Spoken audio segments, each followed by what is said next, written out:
Outlook fam, what up? Today we have another episode on China. Now, this is kind of crazy because I did not know China does not have their own fleet of passenger planes. They do all this hype showing that they have this new fighter jet all over the place. It looks really cool and whatnot. But they don't even have their own passenger planes. They're using Boeing and Airbus products and they're trying to make their own plane and it is failing miserably. And apparently they're 50 years behind the US with their passenger plane. This is crazy. Let's get right into it. China's domestically made C919 passenger jet has been hit with another major setback from the European Union. On April 28th, Florian Guillermet, the executive director of the European Union Aviation Safety Agency, EASA, said it would take the agency 3 to 6 years to certify the C919, which is produced by China's COMAC. Most countries around the world, around 70% of countries around the world, only recognize EASA certification. This means the C919 will likely be limited to a smaller market, flying mainly within China and a few neighboring countries. Some Chinese media outlets claimed that when EASA officials visited Shanghai in July 2024, they praised the C919's wings and avionics system. They even suggested the aircraft might be certified by the end of 2025. But more recently, those same sources said that the plane's climate data was insufficient, and the certification process might now be delayed until sometime between 2028 and 2031. The Chinese government has long hoped that the C919, COMAC's first major passenger plane, would compete with Boeing and Airbus. But with tensions from the US-China trade war growing, the future of the C919 is attracting even more attention. Safety is the top priority for any aircraft. Reuters quoted industry analysts saying that to truly challenge Boeing and Airbus, China will need at least another 10 years. They'll also have to build a full support system from the ground up. This includes training maintenance workers, setting up supply chains for aircraft parts, and creating a strong management structure. Experts also pointed out that if China wants to be on equal footing with the US and Europe in the large aircraft industry, it may take nearly 50 years. According to a report by the BBC, Is to catch up to the US, and they'll never catch up because in 50 years, we're just going to keep advancing and advancing. They've lost this race. even one safety incident would derail this entire process. Some people in the industry are already worried. They see signs of overly ambitious progress, what some call great leap forward thinking.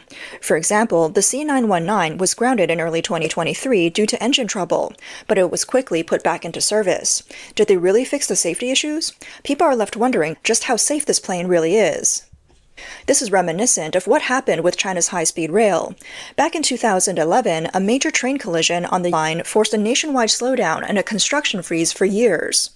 Earlier this year, China's Civil Aviation Administration issued a directive, pointing out that the C919 main windshield had developed cracks.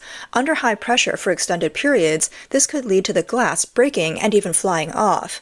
That warning sparked widespread discussion online.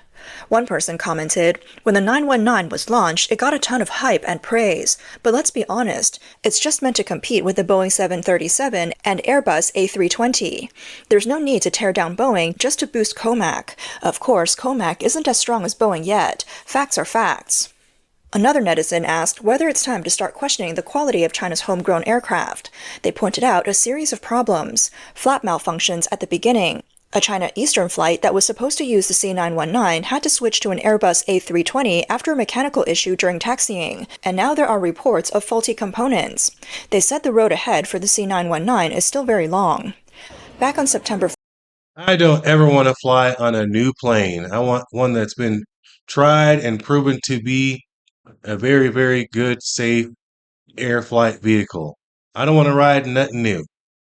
It's the same thing with cars. People buy brand new cars when it's the first new model or the first new redesign, and they run into all sorts of issues. Same thing happened with the new Toyota Tacoma and 4Runner. Their engines were blowing up with the new redesign. They're using a V6 for however many years, 40 years or whatever. Then they decide to switch to a twin turbo V6, or is it a twin turbo four cylinder? And the engines were just detonating. So, hey, new stuff when it comes to certain vehicles is not a good idea, especially an airplane.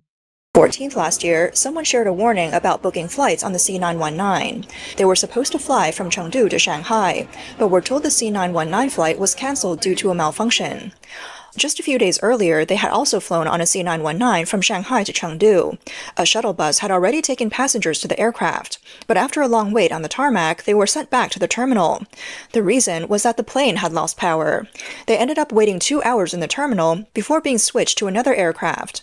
The person said next time they'll be sure to check the aircraft type before booking because it wasted so much time. Now people are asking each other on Chinese social media, would you dare to fly on the C919? One user replied, when it becomes the official plane for our leaders, I'll consider it.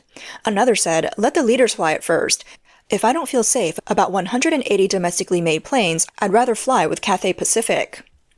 In February this year, the Chinese government suddenly removed Jin Zhuanglong from his position as Minister of Industry and Information Technology. Jin had been in charge of China's push to compete with the U.S. in high-tech industries.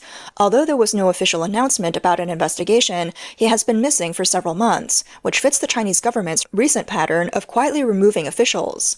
Jin Zhuanglong's career has been closely tied to the C919 project. In February 2007, when he was 43 years old, he was appointed deputy head of the Large Aircraft Planning Group. From 2008 to 2017, he held top leadership roles at COMAC, including chairman and general manager. He served as the project's chief commander. Political commentator Li Lingyi said Jin was likely removed due to an investigation. He explained that the government handles military industry officials more quietly to avoid undermining public confidence in the military and its contractors. But corruption and cutting corners can lead to safety risks, and that's inevitable. Miles Yu, who served as chief China policy advisor to a former U.S. Secretary of State, recently said that after the U.S.-China tariff began, Xi Jinping ordered all Chinese airlines to stop receiving Boeing parts and services, even halting deliveries of planes already ordered. On the day this news came out, Boeing's stock price actually went up. Why? Because China doesn't have the capability to produce those parts on its own, and Xi Jinping himself still flies on a Boeing 747. If they really stopped all Boeing support, he'd have to fly on the C919, and he probably wouldn't dare to. It is absolutely crazy. The president of China is flying in one of our planes. Bro. Said, I'm not flying in that new plane. First of all, it's too small to have a president in there, as far as, because look at Air Force One, they're using the 747 as well. You need all these different departments, you need the whole crew up there. And that C919 being the same size as a small Boeing 737 is not going to be, it's not going to cut it. Way too small. You can't fit enough people on there. You can't have all your different departments and your whole crew on there in case something serious happens and you have to remain in the sky for days at a time. And you definitely don't want to use a new plane for that. But that is crazy that they are so far behind with these planes. Now, the next thing I want to show you is that their EV cars are also not doing well. And apparently, they're a fraud and a gimmick, which I've been telling people that these cars are knockoffs of other cars. You can tell by the way that they look. Some of them look like they're really cool and they have all these features, but are they really tested and proven to be amazing vehicles as they say they are? Let's get into it. A Huawei-linked electric vehicle, the Avatar, has recently sparked controversy over allegations of falsifying drag coefficient data, drawing significant public attention during the May Day holiday in China. Look at those tail lights. Did you see that? That is an exact knockoff of the Mercedes-Benz AMG tail lights. That is the same tail lights. I'm telling you, they are just copying designs. May 2nd, Chinese popular influencer Zurich Bell shared a video in which he revealed that he had rented the Tianjin China Automotive Technology Research Center wind tunnel at his own expense to test a 300,000 yuan domestic electric vehicle. The results showed a drag coefficient higher than 0.28 candela, a 33% increase compared to the 0.21 candela claimed by the brand. The influencer expressed his surprise, pointing out that despite years of progress in China's new energy vehicle sector, the car's aerodynamic performance still resembled that of a gasoline vehicle from 2 decades ago. What you're seeing is the footage from our wind tunnel test. The reason we did this test on drag coefficient is because, around this time last year, many domestic electric cars were breaking wind drag coefficient world records. Even many cars priced around 100,000 yuan were getting drag coefficients below 0.2. To me, that didn't really add up. For cars in this price range, it's hard to invest a lot of resources into aerodynamics research because this area is one of the most expensive and technically demanding parts of car development. So, at that point, we decided to take our recently bought 300,000 yuan domestic electric car to one of the 3 wind tunnels in China, specifically the newest and most expensive one in Tianjin, to test the drag coefficient ourselves. The official number for this car's drag coefficient was claimed to be 0.21. Now, why don't you take a guess at what our test result was? The influencer explained that the test was conducted by professional technicians and was vigorous, with even small stones in the tire gaps removed beforehand. According to the CSAE 146-2020 standard, the vehicle was tested at a speed of 120 km per hour. The results show the car's drag coefficient exceeded 0.28 candela. He also noted that during testing, the car's rear spoiler was not raised, yet the main function of the car spoiler on an electric vehicle is to reduce air resistance. After adjusting the spoiler to its raised position in an attempt to reduce the drag coefficient, the results still exceeded 0.28 candela. After seeing the results, as a car owner, I can't believe it. Before this, I 100% trusted the manufacturer's numbers like the drag coefficient. I mean, it's like 0 to 100 acceleration times. I knew there could be some slight variations, but it wouldn't be off by this much. But this test really changed my perspective. The final drag coefficient we measured was over 0.28, more than 30% higher than the official 0.21 claim. That's about the same as the 20-year-old Volkswagen Passat B5, a whole generation behind. That is a scam. What else could that be but a scam? They're lying to their own people. They're lying to other people that are buying their cars. It's got Mercedes-Benz tail lights. The front of it looks like a Toyota Crown mixed with a Tesla. What are they doing over there with these cars, man? Sheesh. That one car they have though is tight. I show speed driving one, and uh the CEO of Ford was driving one. It looks like a Tesla and a Porsche combined, but it has 1,500 horsepower in a passenger car, which is awesome. I mean, for price at $100,000 to have 1,500 horsepower, you might be willing to look past some of the aerodynamics. You know what I'm saying? But hey, people want to know the truth. They want to know they're not being lied to when they make these purchases on a vehicle. And it just reflects on the quality of probably everything that is coming out of China, in my opinion. I mean, I'm like, their planes aren't doing good, their cars are knockoffs, and then they send a whole bunch of stuff over here that's low quality, that breaks fast. I mean, this is why we need to make our own stuff in America. But if I could get my hands on one of those 1,500 horsepower EVs that they have over there for 100 grand, I sure would buy one because that is crazy fast for a great price. I'm not going to lie.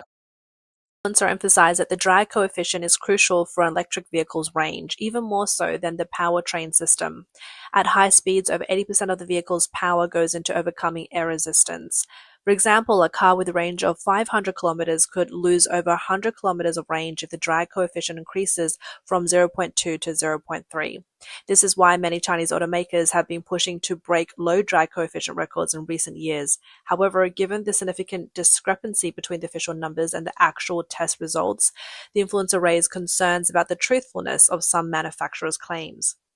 The influencer also revealed that after the test, the Tianjin Wind Tunnel was supposed to provide a formal report stamped by the center, but the brand contacted the wind tunnel shortly after the test and no report was issued.